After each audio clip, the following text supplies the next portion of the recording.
नमस्कार। Force supreme law partners के इस नए कानूनी एपिसोड में मैं डॉक्टर अजय कुमार पांडे इस विशेष श्रृंखला में लेकर हाजिर हूँ आप सबसे जुड़ा एक बड़ा ही दिलचस्प मुकदमा। जनाब, इस चुनाव में बड़े जोर शोर से मोदी सरकार या भाजपा के द्वारा उनके लाए गए मैनिफेस्टो में यूनिफॉर्म सिविल कोड लाने की बात कही जा रही है। जनता यूनिफॉर्म सिविल कोड के मसले पर दो फार है। एक खेमे में शायद दुख की लहर है, दूसरे खेमे को ऐसा लग रहा है कि उन्होंने तो कोई बहुत बड़ी जंग जीत ली। आलम यह है कि यूनिफॉर्म सिविल कोड का विरोध न सिर्फ अल्पसंख्यक वर्ग के लोग कर रहे हैं, बल्कि इसमें सिख भी शामिल हैं, इसमें पारसी भी शामिल हैं, और तो और इसमें हिंदुओं का भी एक बहुत बड़ा तबका शामिल है, जिन्हें ये लगता है कि इस बिल के आने के बाद शायद उनको जितना मिले नहीं उससे ज़्यादा उनसे छिन जाएगा। तो आइए देखते हैं कि इस यूनिफॉर्म सिविल कोड में हिंदुओं को क्या क्या मिलने जा रहा है और हिंदुओं से क्या क्या छिनने जा रहा है। लिव इन का कॉन्सेप्ट हिंदूज के लिए अलाउड है, तो ये जो एक्ट है यूनिफॉर्म सिविल कोड, इसके आने के बाद क्या हिंदू लिव इन रिलेशनशिप में रह पाएगा। अक्सर जब हम यूनिफॉर्म सिविल कोड की बात करते हैं तो हमारे नज़रों के सामने, हमारी चेतना के सामने, हमारे जो समझाया गया है, बताया गया, उसके सामने जो एक वर्ग सामने आता है वह इस्लाम को मानने वाला वर्ग है, जिसके बारे में है कि भैया ये तो पॉलीगैमी की प्रथा इनके यहाँ प्रचलित है। एक मुसलमान कई औरतों से शादी कर सकता है, बड़ी आसानी से उनसे पीछा छोड़ा सकता है, डाइवोर्स ले सकता है, तलाक तलाक तलाक कह के 3 बार। इसके आगे हमारी सोच नहीं जाती और इस पर हम इमोशनल हो जाते हैं कि आखिर इसी देश में मुसलमान इतनी आसानी से तलाक कैसे ले सकता है और वो एक से ज़्यादा बीवियाँ कैसे रख सकता है। आम धारणा है, मैं कानून की बात नहीं कर रहा, लेकिन आज सब स्पष्ट होगा, इसलिए आप ये वीडियो बड़े ध्यान से सुने कि जैसा आप समझते हैं, जैसा बताया गया है, जैसा समझाया गया है, वस्तु स्थिति उससे भिन्न है। तो जो पहला सवाल आज मैं दाग रहा हूँ कि इस यूनिफॉर्म सिविल कोड के आने के बाद क्या क्या बदलेगा, किन किन लोगों के लिए बदलेगा। क्योंकि पहले मैं ज़रा अवधारणा बता दूँ कि यूनिफॉर्म सिविल कोड क्या है और इसका बैकग्राउंड क्या है। यूनिफॉर्म सिविल कोड का सिंपल एक मतलब है कि एक देश में एक ही कानून चलेगा। अब ये से इसका मतलब है कि वर्तमान समय में ऐसी प्रथा नहीं है। क्रिमिनल लॉ तो सब पे लागू होता है, लेकिन द मोमेंट हम adoption, inheritance, property, succession, marriage, divorce जैसे सिविल लॉ के परिधि में बढ़ते हैं तो हमारे देश में एक संविधान, एक नागरिकता, एक पासपोर्ट, एक झंडा के बावजूद अलग अलग धर्म को मानने वालों के लिए अलग अलग कानून है। तो यूनिफॉर्म सिविल कोड का मतलब ही सिंपल ये है कि अब चाहे सिविल की बात करें, क्रिमिनल लॉ की तरह एक ही कानून सब पे लागू होगा। तो इसका मतलब हम क्या समझें? हम ये समझें कि जैसे इस्लाम में इस वक्त एक पुरुष को 4 कॉन्ट्रैक्चुअल मैरिज करने की इजाज़त है, तो क्या आज के बाद जब देश में, अभी उत्तराखंड में यूनिफॉर्म सिविल कोड लागू हुआ है, तो जब ये पूरे देश में लागू हो जाएगा तो क्या हर हिंदू मर्द भी 4 शादियां कर पाएगा? आइए देखते हैं। उसी तरह से क्या सरदार, एक सिख जो आनंद मैरिज एक्ट के तहत शादी करता है, वह ऐसा कर पाएगा, करता रह पाएगा? उसके डाइवोर्स का क्या होगा? तो ऐसे अनेक सवाल जो है हमारे सामने इस वक्त मुंह बाए खड़े हैं और हम खुश हों, गंभीर हों, इस कानून का स्वागत करें विरोध करें। मैंने कहा हिंदुओं का एक बहुत बड़ा वर्ग इस कानून के खिलाफ है। तो ऐसा क्या हक हिंदुओं से छीनने वाला है इस कानून के आ जाने के बाद, जिसके कारण हिंदू भी इस कानून का विरोध कर रहा है? चलिए, इस्लाम की बात समझ में आ गई कि भाई उनके 4 मैरिज करने का जो अधिकार है मुस्लिम धर्मावलंबियों को वो छीन रहा है, तो वो इसका विरोध कर रहे हैं, या कोई और कारण है, सिर्फ मैरिज की बात है। देखिए, भले कानून है, लेकिन आपको आम जीवन में, खास करके हिंदुस्तान में, मैं तो मुस्लिम देशों में भी रहा काफ़ी, कितने ऐसे परिवार आपको मिलते हैं जहाँ जिन्होंने एक से ज़्यादा शादियाँ की। अपवादी है, कानून है 4 शादियाँ कर सकता है। मैं तो अपने पूरे जीवन काल में अभी तक भी एक मुसलमान से नहीं मिला हूँ जिसने 4 शादियाँ की। 2 वाले भी मुझे याद नहीं आते, मेरे संपर्क में तो 2 वाले भी नहीं। तो कानून है, लेकिन ऐसा होता नहीं है। तो इस पर खुश होने की ज़रूरत है कि मुसलमान अब 4 शादी नहीं कर पाएगा। वो 3 तलाक कह के जो आसानी से तलाक ले लेता है वो नहीं ले पाएगा। या इस पर गंभीर होने की बात है, इस पे चिंता करने की बात है कि हमारे लिए बतौर एक बहुसंख्यक समुदाय क्या बदलने वाला है इसमें। हम इसका विरोध करें, हम इसका समर्थन करें, या हम कानून को समझकर उसके अनुसार अपने को तैयार करें।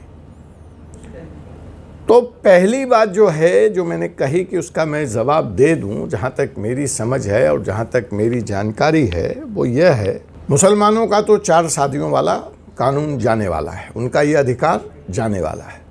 हिंदुओं को 4 शादी करने की इजाज़त नहीं मिलने वाली, ये तो आप स्पष्ट कर लें।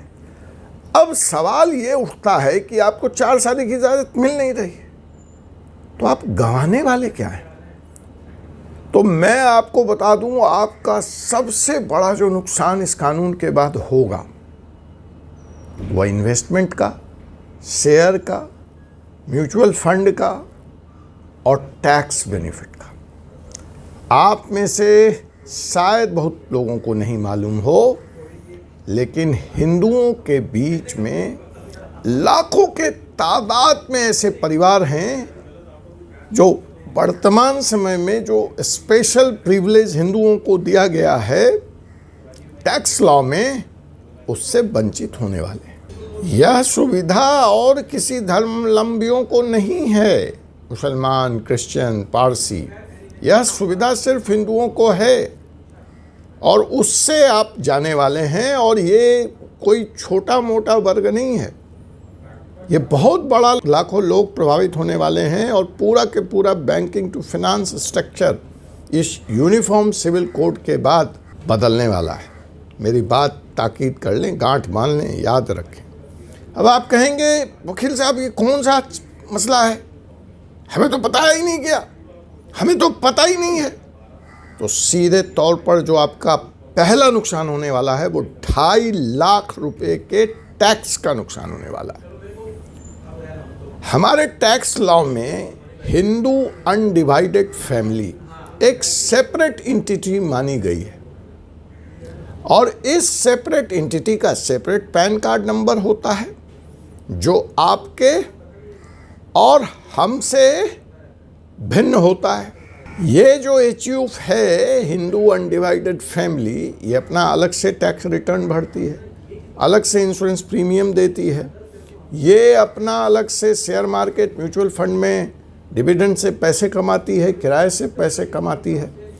और जब ये अपना टैक्स फाइल करती है, क्योंकि अगर ये आपके साथ मैं जोड़ दूं तो मसलन आपकी आमदनी 10 लाख रुपए है और 5 लाख आपने अलग से कमाए, तो 15 लाख के टैक्स स्लैब में आ जाते हैं। लेकिन यहाँ पर आप अपने इस इनकम को, अपने इस आमदनी को एक सेपरेट एंटिटी क्रिएट करते हैं HUF और वहाँ ले जाते हैं। और जब आप वहाँ ले जाते हैं तो आप उसी टैक्स छूट की ब्रैकेट से शुरू होते हैं जहाँ आप 2.5 लाख का तो ऑफसेट ले लेते हैं। तो जनाब अब इसके बाद जो है, ये जैसे ही UCC आएगा, आपका यह हक, आपका यह अधिकार, टैक्स का ये एग्जेम्पशन, तो ये गया। तो जो सारा पोर्टफोलियो है इस वक्त एग्जिस्टिंग लोन का, इंश्योरेंस का, पॉलिसीज़ का, बैंक अकाउंट स्ट्रक्चर, वो सब इस यूसीसी के बाद बदल जाएगा। ये तो है आपका पहला नुकसान। अब आइए हम और देखते हैं कि इसके और व्यापक प्रभाव क्यों हो रहा है और क्यों हिंदुओं का एक बहुत बड़ा वर्ग इस बुनियादी परिवर्तन का, इस क्रांतिकारी परिवर्तन का विरोध कर रहा है। तो देखिए, हम सबसे पहले लेते हैं हिंदू विवाह अधिनियम 1955। तो हिंदू विवाह अधिनियम 1955 जो है वो उसका सब सेक्शन 2 कहता है कि जो शेड्यूल्ड ट्राइब है उस पर यह कानून लागू नहीं होगा। हिंदू मैरिज एक्ट का कानून शेड्यूल्ड ट्राइब्स पे नहीं लागू होगा, वो इसके परिधि से बाहर हैं। Section 5 sub section 5 of Hindu marriage and section 7 कहता है कि अगर कॉन्फ्लिक्ट है हिंदू मैरिज एक्ट में और रीति रिवाज और कस्टम्स में, तो कस्टम प्रिवेल करेगा।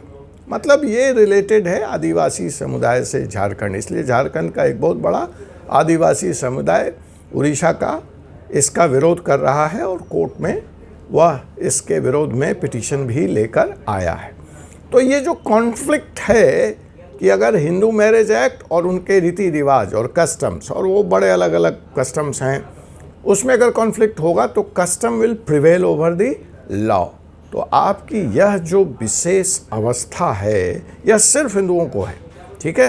तो आपकी यह जो विशेष अवस्था है यह यूसीसी के बाद जाने वाली है और पूरे के पूरे हिंदू, चाहे वो शेड्यूल ट्राइब हों, जनजाति हों, किसी भी देश के हिस्से में रहते हों, वो अपने रीति रिवाज का हवाला देकर अब बच नहीं पाएंगे। मसलन एक सरकारी अधिकारी है और उसने 2 शादियां कर रखी हैं, तो हिंदू मैरिज एक्ट के अनुसार वह सर्विस कंडीशन का वायलेशन है और इसके लिए वो सज़ा का हकदार है। लेकिन मैंने ऐसे केसेस देखे हैं कि वह अगर शेड्यूल ट्राइब समुदाय से आता है तो अपने विशेष कस्टम का हवाला देकर इससे बचता रहा है, बच जाता रहा है। अब यह संभव नहीं होगा। जो दूसरी बड़ी परिवर्तन हिंदुओं को देखनी है या जिसके लिए तैयार होना है वह यह है कि सक्सेशन एक्ट, कि हमारी मृत्यु के बाद हमारी प्रॉपर्टी का बंटवारा, सक्सेशन, हमारे सक्सेसर कौन होंगे, हमारे वारिस कौन होंगे, यह भी बदलने जा रहा है। हमारे यहाँ जो सक्सेशन एक्ट है वह हस्बैंड की फैमिली को प्राइमरी फैमिली मानता है। डिजीज वाइफ की भी जब प्रॉपर्टी की बात आती है तो उसमें हस्बैंड की फैमिली को ही प्राथमिकता दी जाती है कि Hindu succession act 1956 husband family members are recognized as the primary heirs of the deceased wife। Husband का ही फैमिली मतलब देवर को प्राइमरी फैमिली मानी जाती है, चाहे वह हिस्सा भाभी की संपत्ति में हो। और जो उसके मायके के लोग हैं, जो उसके पेरेंट्स हैं, उसके सिबलिंग्स हैं, उसके बहन हैं, उसके भाई हैं, वो सेकेंडरी हायर्स माने जाते हैं। तो अगर एक हिंदू विवाहित स्त्री की मृत्यु हो जाती है और उसके पास संपत्ति है तो पहला हक उसके हस्बैंड के परिवार का है उस पर, न कि मायके वालों का। दूसरा और जो इस वक्त आपको स्वतंत्रता है वह है आपकी प्रॉपर्टी को हिंदू सक्सेशन एक्ट में वर्तमान कानून 2 तरह से देखता है, एक एंसेस्ट्रल प्रॉपर्टी और दूसरा सेल्फ एक्वायर्ड प्रॉपर्टी, स्वयं अर्जित प्रॉपर्टी और पारिवारिक प्रॉपर्टी। तो आप इसके अंदर फिर अधिकार अलग अलग हैं कि सेल्फ अर्न्ड है तो आप उसका क्या कर सकते हैं, प्रॉपर्टी वारिशाना आ रही है, पीछे से आ रही है, एंसेस्टर से आ रही है, तो उसमें किसका हक है और किसका अधिकार है यह भी जाने वाला है। अगर इस बात को और मैं स्पष्ट कर दूं तो एक जो पोता है, एक जो ग्रैंड चाइल्ड है, उसके एंसेस्ट्रल प्रॉपर्टी में जो उसके दादा की प्रॉपर्टी है या पीछे से आ रही है, बर्थ राइट क्रिएट हो जाता है। उसके लिए उसको इंतज़ार करने की ज़रूरत नहीं है कि पहले वो प्रॉपर्टी उससे उसके पिताजी को ट्रांसफ़र होगी और फिर पिताजी करेंगे तो उसको मिलेगी, उसकी होगी या नहीं। बच्चा पैदा हो गया तो जो वारिसन प्रॉपर्टी है, जो उसके बाप से अलग की प्रॉपर्टी है, जो पीछे वारिस से चली आ रही है, जनरेशन से चली आ रही है, एंसेस्टर से चली आ रही है, उसमें उसका राइट क्रिएट हो गया और अपने इस हक का वो इस्तेमाल अपने पिता के मर्जी के बगैर कर सकता है। तो यह जो एंसेस्ट्रल प्रॉपर्टी और सेल्फ एक्वायर्ड प्रॉपर्टी के कारण डिफरेंस है, जानने वाला है इस एक्ट के आने के बाद। मसलन हिंदू एक्ट में, अगर हम सक्सेशन एक्ट की बात करें तो हमारे यहाँ प्रॉपर्टी में हिस्सा इस बात पे तय होता है कि प्रॉपर्टी कैसे एक्वायर हुई, वो एंसेस्ट्रल थी या उस व्यक्ति के द्वारा अर्जित की गई। तो आपका ये फॉर्मिटी जब आएगा तो जो प्रॉपर्टी का ये डिस्टिंक्शन है self acquired and ancestral property, यह भी जाने वाला है। मसलन आप मुस्लिम लॉ, क्रिश्चियन लॉ के तहत जिस तरह से प्रॉपर्टी का कॉन्सेप्ट है उसके तहत आप भी आ जाएं। वहाँ ऐसा कोई डिफरेंशिएशन नहीं है, मैं आपको बता दूं, आगे चर्चा करेंगे। फिर जब हम इनहेरिटेंस की बात करते हैं, सक्सेशन के बाद इनहेरिटेंस, तो हमारे यहाँ फिर रिश्तों को दो कैटेगरी में तौला जाता है, रखा जाता है या रखा गया है। एक है फुल ब्लड रिलेशन और एक है half blood relation under section 18 of the Hindu succession act. अब इसमें एक कंडीशनल क्लाउज भी है कि किस तरह के लोग हिंदू फैमिली में इनहेरिटेंस राइट नहीं एंजॉय कर सकते हैं, उनको बैन कर दिया गया है। तो आपका ये जो डिस्टिंक्शन है half blood full blood relation का, यह भी गया, यह भी जाने वाला, आप यूनिफॉर्म आ जाएंगे। अब एक बड़ी मज़ेदार बात है, आपको 3 तलाक और 4 बीवियों वाली बात तो पता है, लेकिन इस पे बात आपको नहीं पता है। आइए देखते हैं क्या है। एक हिंदू को किसी भी बच्चे को एडॉप्ट करने का अधिकार है, Hindu adoption and maintenance act 1956 के तहत। अब यहाँ पे जब मैं बार बार हिंदू कह रहा हूँ तो एक्ट के अनुसार से मैं स्पष्ट कर दूँ कि इसमें हिंदू, जैन, सिख, बुद्धिस्ट सब शामिल हैं। तो अगर आप इनमें से किसी भी धर्म संप्रदाय के मानने वाले हैं तो आपको बच्चे को, किसी भी दंपत्ति को बच्चे को गोद लेने का, पालने का, उसको अपनी प्रॉपर्टी में हिस्सा देने का पूरा अधिकार है। यह कानून आएगा तो ऐसा कोई राइट पारसीज को नहीं है, ऐसा कोई राइट इस्लाम में नहीं है, अल्पसंख्यक मुसलमानों को नहीं है। तो क्या या तो एडॉप्शन की राइट उनको मिलेगी या आपसे छीनी जाएगी। मेरा अपना अध्ययन ये कहता है, मेरी अपनी जानकारी ये है कि अब एडॉप्शन की राइट उनको भी मिलेगी। आपका adoption right as it is रहेगा, वह इफेक्ट नहीं होने जा रहा है, लेकिन उनका जो फ़ायदा होने जा रहा है कि अब वो भी लीगली बच्चों को एडॉप्ट कर सकते हैं, जो अब तक उनके लिए यह सुविधा नहीं थी। आप बार बार कहते हैं ना कि 4 शादियाँ और 3 तलाक, उनके लिए कोई HUF और ये टैक्स और अलग से टैक्स एंटिटी क्रिएट करने की भी सुविधा नहीं थी, यह सिर्फ आपके लिए थी। एडॉप्शन आप कर सकते थे, वो नहीं कर सकते थे, अब उनको भी यह हक मिल जाएगा। तो ये मोटी मोटी बात हुई कि हिंदू किस तरह से इस कानून के आने के बाद प्रभावित होने जा रहा है, किस तरह के चेंजेस से उसको बनना पड़ेगा, लिव इन रिलेशंस प्रभावित होने जा रहा है, आपको उसको रजिस्टर कराना पड़ेगा, और भी कई बातें हैं जिस पर हम अगली एपिसोड में चर्चा करेंगे। चलते चलते मोटे तौर पर डिटेल में जाना संभव नहीं है इस छोटे से वीडियो में, मुसलमानों से क्या क्या छिनने जा रहा है इस एक्ट के बाद और क्या क्या उनको मिलने जा रहा है, इस पे भी बात कर लेते हैं।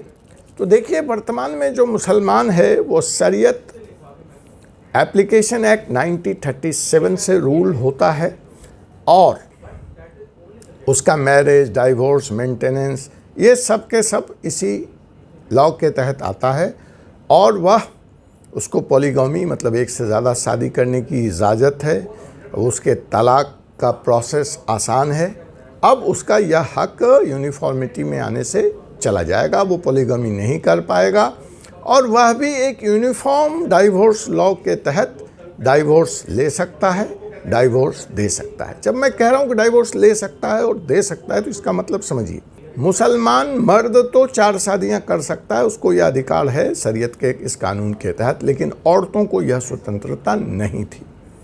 उसी तरह से डाइवोर्स में भी जो पल्ला है वो मुसलमानों के फेवर में, मर्दों के फेवर में था, 3 तलाक बोला, औरतों को यह स्वतंत्रता नहीं है। लेकिन अब जो यूनिफॉर्म डाइवोर्स लॉ आएगा, जो हिंदू, मुसलमान, क्रिश्चियन, पारसी सब पे लागू होगा, उसके तहत अगर मुस्लिम मर्द डाइवोर्स ले सकता है तो मुस्लिम महिलाएं भी इस एक्ट का सहारा लेकर डाइवोर्स ले सकती। जैसा कि मैं एडॉप्शन की चर्चा कर रहा था कि वर्तमान में मुसलमानों को बच्चे एडॉप्ट करने के अधिकार नहीं है, कि कोई भी मुस्लिम दंपत्ति अगर निसंतान है तो वो एडॉप्शन लीगली नहीं कर सकता, लेकिन इस एक्ट के आ जाने के बाद अब यह संभव होगा और वह भी अपने गोद लिए हुए बच्चे को अपनी प्रॉपर्टी राइट्स दे पाएंगे, दे सकते हैं। जो एक और बड़ा कंट्रोवर्शियल सवाल है कि अगर हिंदू में आप लड़की की उम्र 18 साल से कम है और आप उसके साथ शादी करते हैं तो यह अपराध है।